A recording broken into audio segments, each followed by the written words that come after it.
fans, and welcome in to another edition of the Off the Record podcast. I'm Trevor Cabea. On this week's episode of the show, we sit down with Otters forward Kayden Edwards and discuss his OHL career, what he likes to do away from the rink, and his season so far. Come along, let's have some fun.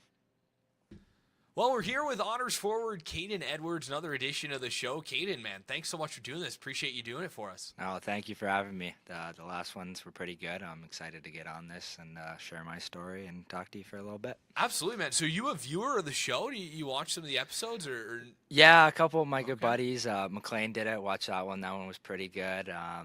Jake Murray did one, I believe, and his was pretty good. I live with the guy, so I was laughing with him over a couple of stuff, so that's pretty cool. So now I'm sure when my turn comes around, they're going to give it to me for a couple of my answers, but that's what it's about. Hey, that's what it's all about, man, just snapping it around and having the conversation on the pod. So let's talk a little bit let's jump into your story. Getting into the game, obviously an older brother, a couple of years older than you, but talk me through the inspiration of getting involved in the game of hockey. Well, it's just always like a competitive nature between growing up with two other brothers. I have a younger one too. My dad's pretty competitive, so just growing up, like I've always known that Dylan's played hockey, so that was my thing too. Baseball in the summer, hockey in the winter. So it was no matter what you're doing something, and you're doing it to win, and kind of being in that competitive nature and always being able to go against my brother and train with my brother kind of gave me an edge on competitiveness, like seeing the game in a different style. Obviously, he's older, he's been in the league longer, he's been playing the game longer, so it's good to have a resource like that. Not many people have that in their lives, so just having him by was cool, especially being able to play with him. If I was going through some lows in the seasons, it's always easy to text him and ask him for help and advice. And, of course, he's my brother. He's going to give it to me, and he's been through a lot through his OHL career, so he's a great resource to have for me, and I'm beyond thankful for the Otters for giving me a chance to play with him. And that's about it, really. Yeah, absolutely, man. And obviously, growing up in that environment had to be a lot of fun, and obviously that competitive environment, and of course, kind of lighting that fire for you, right? And being able to have that opportunity and get into the game, right, and work your way up to this level. Talk to me about some of the younger years playing hockey, and again, where that kind of fire started for you to make it to the OHL. Just really just seeing that Dylan made it and his story of being a late round pick and making it out of camp and then coming to the league his second year, just kind of inspired me to do better, as I wasn't picked the highest either, and it inspired me that he can do it, so can I. Just put your nose down and go to work, you know what I mean? And it doesn't matter what round you're picked or how tall you are or how fast you are, how skilled you are. It's how hard you work and how big your heart is. So just seeing that from him really gave me that fire to give it all I got and really give this sport everything. Absolutely. And so let's fast forward. You get the call that you're going to be coming to Erie Otter. You're going to be drafted by the Otters. I know Dylan was so excited when you were picked by Erie. What was that moment like for you and your family? It was pretty funny because Brownie actually called me a couple times and I didn't answer. I'm not very good at answering my phone. So then my coach I was playing for at the time told me to get on the ice. And I was like, why? Our season just ended, you know what I mean? And he goes, just trust me. And then I got the call from my agent, and I was pretty fired up. My season was over, and I wasn't happy about it. And to be able to get another opportunity to play hockey again, especially at this level, it was amazing. And I also found that it was very pivotal for my growth coming into this year. Having those 5 to 10 games last year really helped me set the guideline on what the league is, what type of league this is, and what do I got to do, being a smaller guy, undersized, not the heaviest, not the fastest. So it kind of gave me a guideline on how hard I had to work. But when I found out that I was playing with my brother, obviously it was cool, it was emotional, and class act by the Otters giving me the start alongside him on my first game was pretty cool, bringing my family down. But it was just a bunch of different emotions, and obviously it's something you look forward to, playing hockey from a young age. You want to be at this level, and it was just a dream come true. Yeah, and obviously getting your first goal out of the way last season as well. How important was that for you to, again, establish yourself at this level, giving you maybe that confidence going into last summer that, hey, I can play at this level, and I think it kind of goes back to what you just mentioned there. Yeah, the goal that I scored was a nice one. It was against, even though the London team had a couple guys out, It's true. it was against a great goalie who's signed to the NHL. Cam Allen, Bruce Devich, those guys were on the ice, so those are some top players. And knowing that I could play with those guys and produce at that level just kind of gave me an off season of a guideline to go into and continue to work because you can't be satisfied with nothing, right? So, but it was just cool, I was thrilled about it. My fifth game in, Dylan gave me a big smack. He's like, "You scored in your fifth game," and took me like 38 games to score. So it was pretty cool, kind of, beating him in that sense of competitiveness. You know what I mean? Yeah, anytime you score against London too, that's a great way, especially as an Erie Otter, to Yeah. get yourself Yeah. familiarized and again beloved by the fans.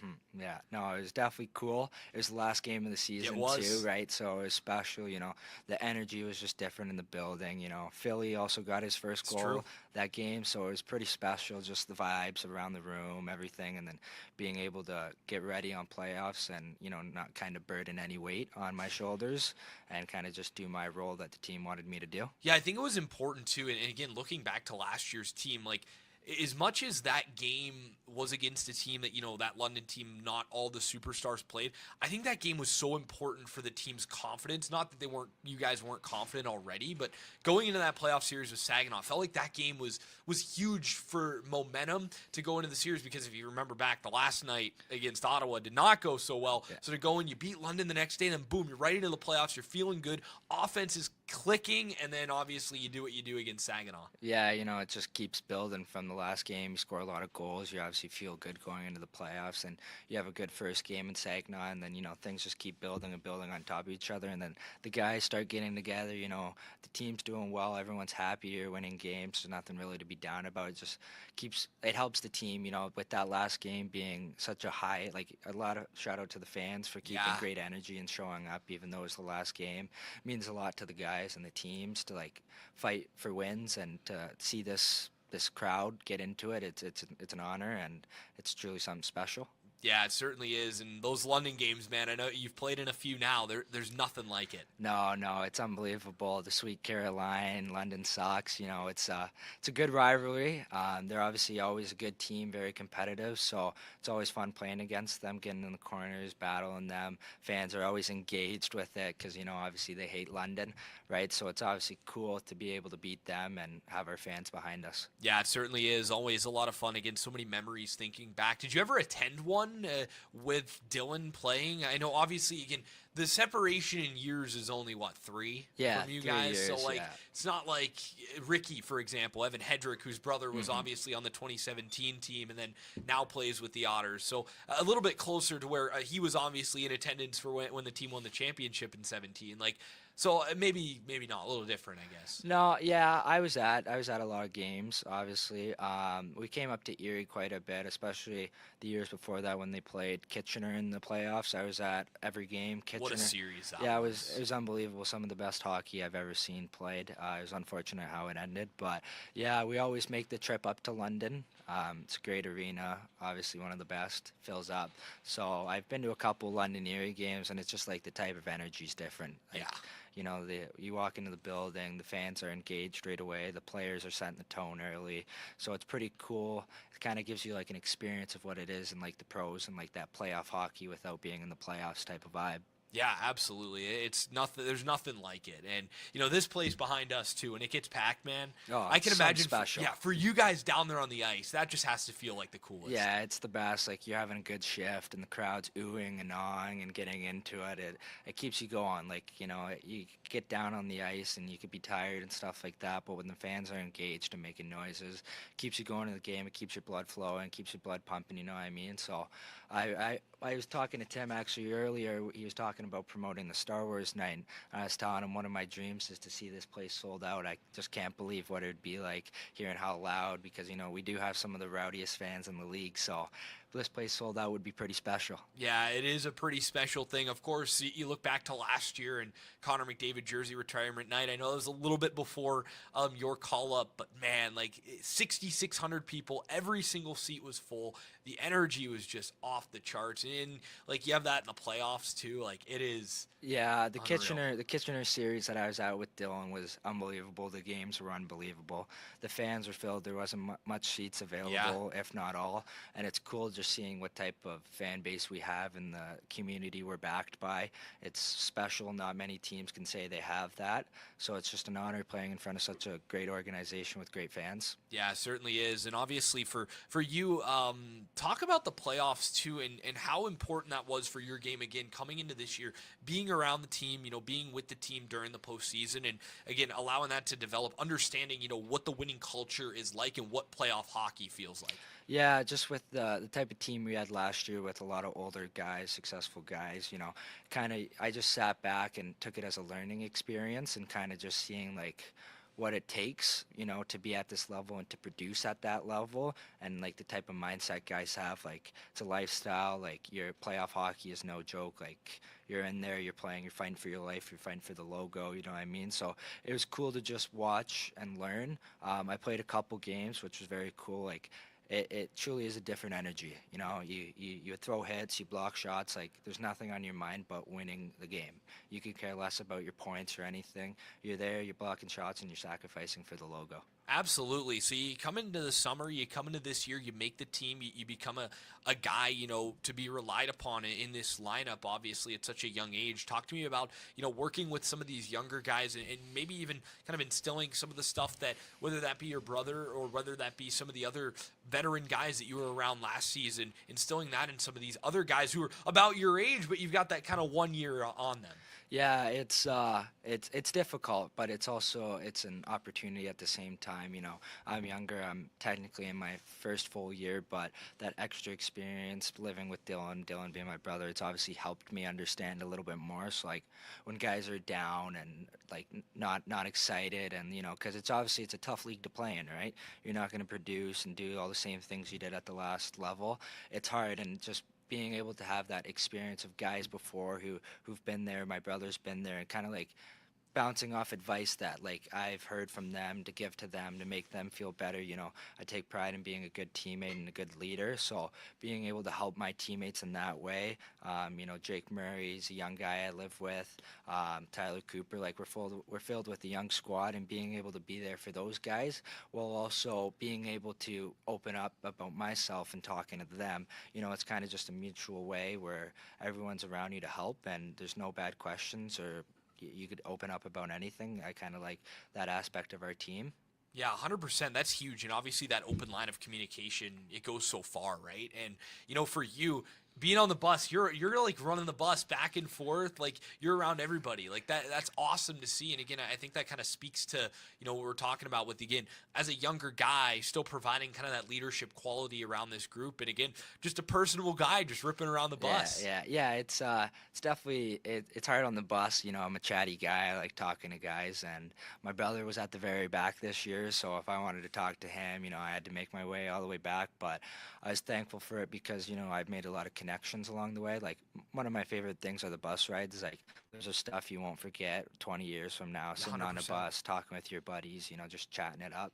So it was cool, but you also build friendships and connections with guys like Trevino and stuff like that, where you might have not had the opportunity to get really close with them, but with going to the back of the bus and sitting on a bus to Sioux 9 hours, you start to talk to people, right? So it kind of creates that open room sense for our team, and making sure that everyone's open to talk to everybody and nobody's going to get harped on for saying anything to an older guy. But it all stems with the coaches. They're very open. You can talk to them about anything, and I think it's great. Yeah, it goes a long way, right? Because that can be tough sometimes as a younger guy, right? But I feel like with this group, and again, for me from an outside perspective, it feels like it is very open when it comes to communicating. And I think Tristan Trevino has done a great job in his time as captain here in making sure that is the case, right? Because again, that's how it should be, right? Like you guys are all a team, you're all together, it's all one goal. So, why not be able to have some fun with everybody? Yeah, exactly. Like we're spending like 7 months together, Yeah, right? Might as well enjoy it, and 100%. not hate it, right? Because it's no fun when you hate something, right? You gotta love it. It's hockey. It's your job. Like Mally always says, if your hardest part of your day is showing up to the rink for 3 hours, then man, you're living a terrible life. You know what I mean? So like it's a great opportunity. Obviously, moving away from your friends and family sucks, but gives you an opportunity to make new friends and make new bonds and connections with people. So I like how all of our guys are close and we hang out as a team a lot. And our record doesn't reflect on our room. And being able, like, I know with other teams, my buddies, they say, like, when they lose, like, no guys talk to each other enough. Like, we're very open. Like, we're a brotherhood. We're a family, right? And I think that's very important. Mallory's made that very clear that we need to be a family because we are spending so much time together where it won't be fun for guys if you start hating each other. Yeah, 100%. Like at the end of the day, right? You're playing your job is to play a game.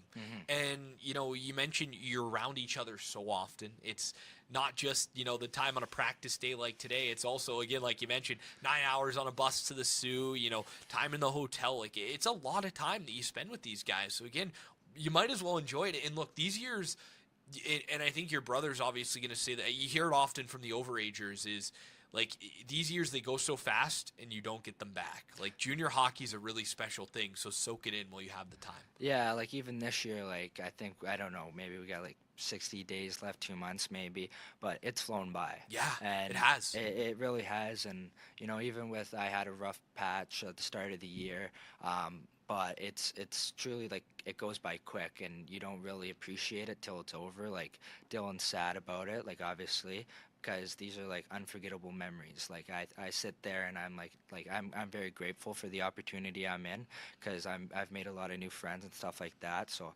it is like it's as good as you want to make it. I say to people is if you want it to be fun, you'll do things and you'll get out of the house and you'll have fun. If you don't want it to be fun, you'll sit in your house, you'll sit by yourself, So I'm a big believer on do it as it is. You know what I mean? If I want to have fun, then go have fun. Like nothing stopping you really, obviously. Like I live with two guys, like we always hang out. Like it's one of a kind. Yeah, and the best part about that for you is you're in year 2 of this experience, right? You've got plenty of time left to, again, have some fun. But I'll never forget last year. It was around this time of year we were on the bus and Panophemus was just like, wasn't himself. And I think it was Ken Paroff. It might have been Wes Wolf. Somebody asked him, hey, like, Pano, what's up, man? Like, is everything good? He's like, Coach, like, I just keep trying. Like, I can't wrap my mind around the fact that it's almost over. Like, this part of my life is almost over. And that, like, for me, just kind of like sitting there as a bystander, just like kind of stuck with me. I'm like, you know what? Like, man, like, you almost see it as every day, right? Like, it is a grind, but at the same time, like, yeah, these years, especially for you guys, like, even for me at 23, like, the college was kind of like my thing when it comes to that. But, like, for you guys, like, yeah, you don't think about, like, man, these guys, like, life kind of hits you right away. And I think it's nice now that you have the opportunity to go to school out of this league, because then you get to almost have that, you live this kind of life now, and then you get to redo it again, especially for those guys that get that opportunity. So it's interesting just, hearing different guys' perspective on junior hockey and on the OHL, and, moving away for you at 16 years old, moving away from your friends and family to not only a new city, but a new country, and then having to live essentially a new life. It's remarkable just what you guys are able to do. Yeah, it's definitely it's difficult. It's not easy, obviously, but I like hockey so much because everybody else is going through the same thing, right? You could bond over it, you could connect to it, but touching back on the when it's almost over, like Dylan, when he got traded from here, he was upset because this moving away, like you're starting a new lifestyle, it kind of becomes a part of who you are, right? Like he spent 4 years here, right? So it kind of became a part on who he is, and being able to say goodbye isn't easy, right? And so just living that lifestyle and then it having to be over at a quick halt, it's obviously difficult, but I try to soak in my time and enjoy every moment and take the lows as an opportunity to get better, and taking the highs and not making them too high, you know what I mean? Yeah, 100%. That's the biggest thing, especially when you look at a 68-game grind. And obviously, you're a baseball guy. I'm a baseball guy. You hear that adage all the time in baseball, right? Like, you can't let the highs get too too high, because if you do, then when the lows hit you, you're going to be in tough shape. And being able to navigate that and having that mental strength, I think, is really important. And I think that translates really well to the game of hockey as well, right? Like, you played baseball, you understand when you're going through it. Like, it's not fun. Yeah, it's the mental side of things are hard. It's tough. You move away from your family, your friends, your girlfriends. It's tough, right? But being able to be around a lot of guys helps with your mental health. It's a hard league to play in. If you're not, you hold yourself to a high standard, and when the lows get low, they could get really low. And I've dealt with that this year, but I've learned through talking about it and opening up about it that it's very important that you take the lows as a learning opportunity, and then the highs you can't take too high, or you'll be right back on the lows. You can't be comfortable with being good. Yeah. There's always a way to get better. Yeah, 100%. I think that's so important. And again, it's a development league, right? It's developmental for everybody. And I think that, you mentioned some of the lows and powering through that, right? Like a moment scoring that shorthanded goal a couple of weeks ago, right? Like that's the reward for battling through some of those type of moments. Yeah, it's obviously, I take pride in, I feel like I'm a type of guy who can produce, and I wasn't producing much to start the year. I had to find a way to contribute a different way, and just finally getting that relief off my back of scoring my first goal of this year was kind of a cool feeling. And after I got home, I was like, I miss that feeling. Like that's why I play hockey. Like scoring a goal, fist bumping your teammates, your crowd going crazy, like that's the stuff people dream of. Yeah, that moment was a sick one, right? Like coming out of the box. When you're in the box, I imagine that's the first thing on your mind. Like, oh, when I come out of the box, like, you never know, maybe the puck will break to me and you got a boom, easy breakaway. And it just happened that way. Yeah, like obviously the first minute of the penalty kill, I was upset that I got called for a penalty. But the other minute I was sitting there and I actually manifested it. And that's a big thing for a group this year, is manifesting. If you believe it, it's going to happen. If you keep putting your mind to it. And I was sitting there and I was manifesting what I would do if that opportunity did happen. And it went down exactly how it went down in my head. Grab the puck, backhand, forehand, tuck, and it was pretty cool. It was a sick move. I mean, it was a fantastic goal. Yeah, and it was against Joey Costanzo, who I skate with quite a bit. No in the way. Summer. Yeah, he's a good family friend of mine. So also been statistically one of the best goalies in the OHL too. So yeah. Probably had to feel pretty good. Yeah, there. It was funny because when I think it was Shelton was going out with Brown, came over and asked me how I was doing, and I was like, yeah, whatever. Do you want to let one go in for me? I need a goal. And he goes, no, you ran me earlier. And then it's funny enough, I ended up scoring on him not too long after, so that was pretty cool. And then giving it to Villanova on the way back, because he gave it to me when I took that penalty, so it was kind of good and it was kind of cool, and that kind of got my blood going and got the team going for a little bit of energy, so it was great. Yeah, that was a sick moment. That's again, I look back at Hedrick's goal against Sarnia, that one for you, like Plonner's breakaway against Niagara a few years ago. But again, it's a long season, man. It is a long season. But no, like as moments when this year ends, like those are moments that you're gonna look back on. Like you put the highlight tape together for the 2025-26 Erie Otters. Those are what come to the front of your mind. Yeah, no, it's good, and it's just like the guys had a lot of excitement for me because they knew how bad I wanted to get my first on the year.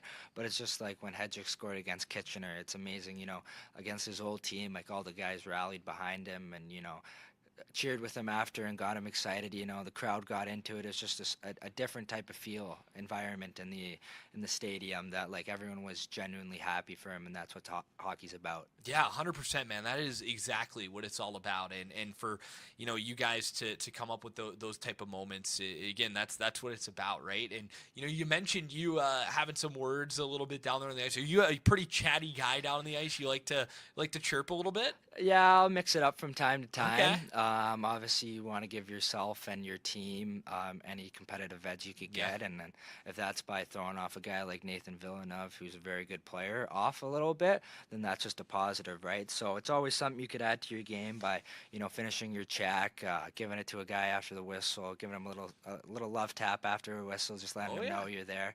Gives you that slight little bit of edge, kind of like a Brad Marchand type of player, and everyone hates that guy, but I'm sure they'd love for him to be on your team because he creates that sense of competitive edge.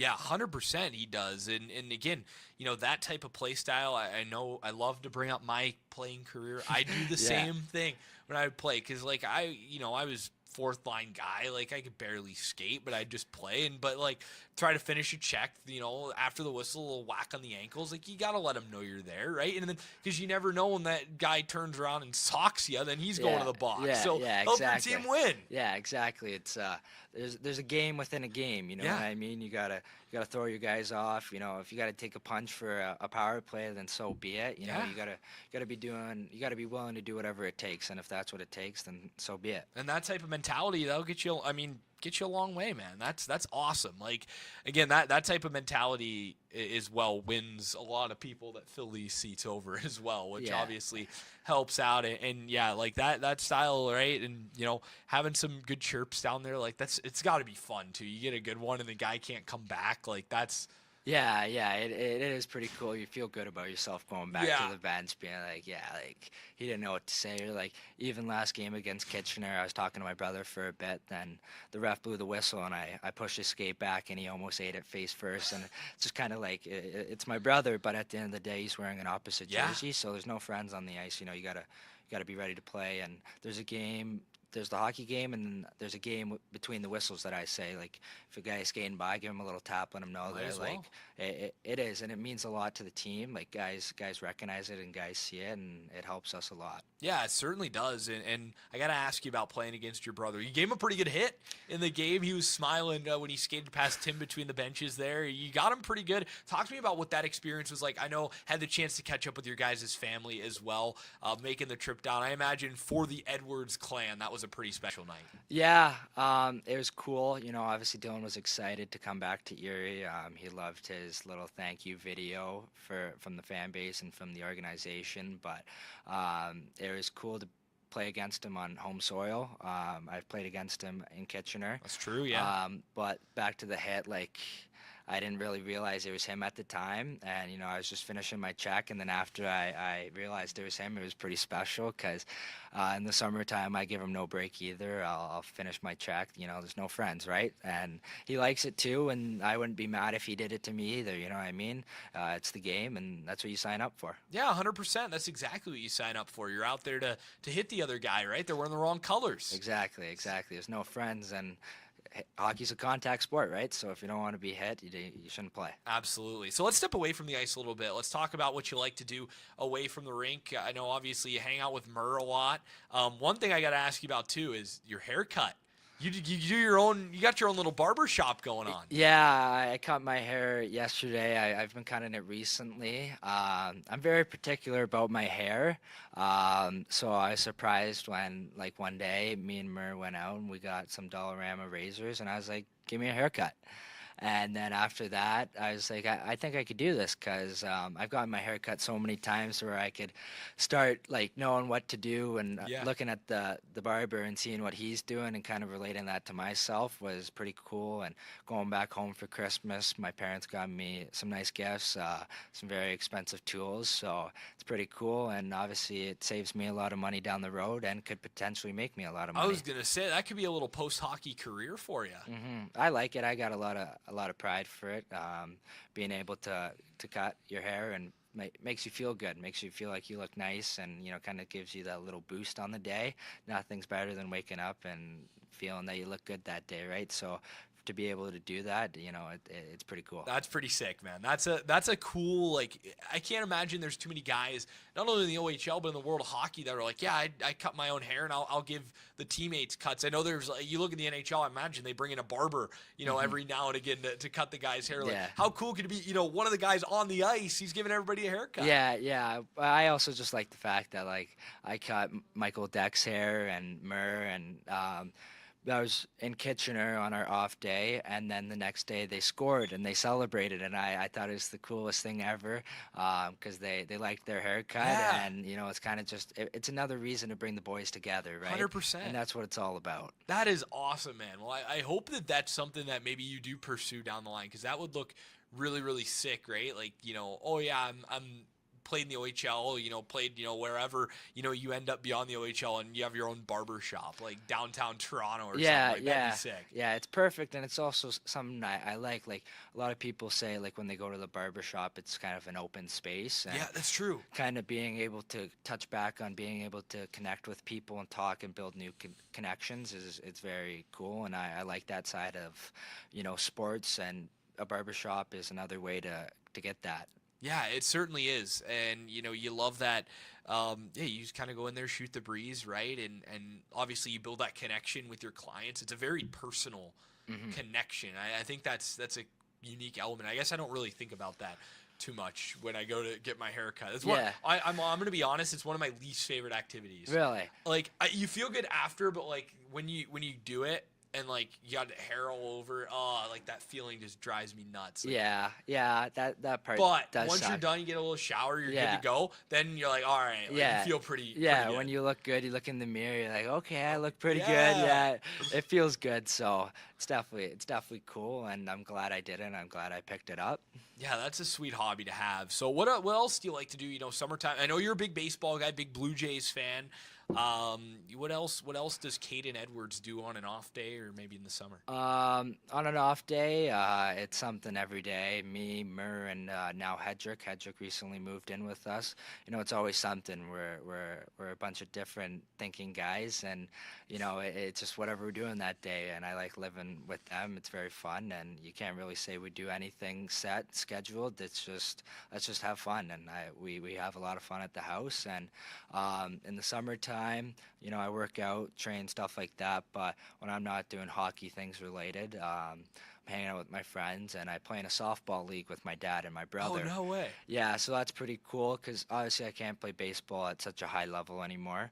My dad got back into softball after being out for a while, and they didn't have enough guys, and they asked me if I wanted to play. And ever since that, I was like, oh, this is awesome. It's like baseball, but you don't have to take it as serious. You could show up for game time, just get a little warm. You don't got to train in the off season for it. So that's something I have a lot of fun doing in the summer. Yeah, that's really awesome. Baseball's the best, man. It is. I love it. At one point when I was younger, I was always like, I want to play baseball. I want to play baseball more than hockey, and eventually I grew out of it, and I started liking the fact that in hockey you could hit somebody. That's and true, yeah. The physical nature of it, but doesn't mean I don't love baseball any less. It's still one of my favorite There's sports. nothing better than just being at the ballpark, man. I'm yearning for the days, man. I love it. It's just the best. sitting there, and I was a second baseman, second baseman, eating some seeds, Yeah. making a sick play. Well, you can chirp the guy on second base Yeah, too, right? yeah. If there's a runner on. Like, there's still that element of the game. Yeah, man. yeah. Like growing up, I actually played against Tyler Challenger. No way. Yeah,